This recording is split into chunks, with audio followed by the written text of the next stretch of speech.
Vous avez Raoul, que j'ai modelé il y a quelques années, et qui arrive sur sa plage. Vous voyez, il a ses tongs, il a son slip de bain, et puis il paraît tout étonné parce que qu'est-ce qu'il découvre? Du béton. Le sable a disparu. Le sable a disparu, ou tout au moins est en train de se raréfier.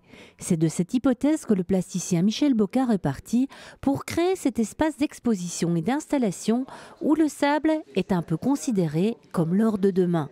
Une réflexion née d'un documentaire qui a beaucoup touché l'artiste et dans lequel on parlait des menaces qui pèsent sur ce matériau.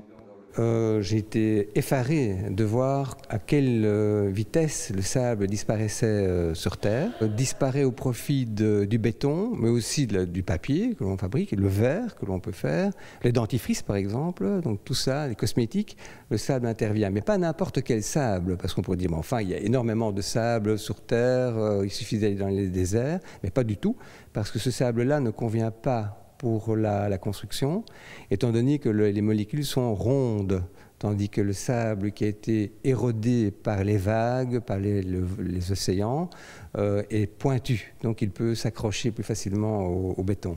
La question de la raréfaction du sable tourmente d'autant plus Michel Bocard que le sable est depuis toujours son matériel de prédilection. C'est quelque chose que j'utilise depuis très très longtemps. Parce que justement il globalise beaucoup de choses. C'est le sable qui protège nos civilisations, c'est le sable qui nous fait rêver, les grandes plages idylliques sous les cocotiers, c'est le sable de notre enfance avec lequel on jouait, on faisait des châteaux de sable. C'est le sable du temps qui passe. C'est le sable aussi du temps qui passe, exactement. Oui. Michel Bocard espère donc provoquer la réflexion dans cette exposition qui se tiendra jusqu'au 5 avril prochain dans la galerie 360 degrés de Braine-l'Alleud, l'occasion de découvrir ou de redécouvrir l'œuvre de cet artiste brennois.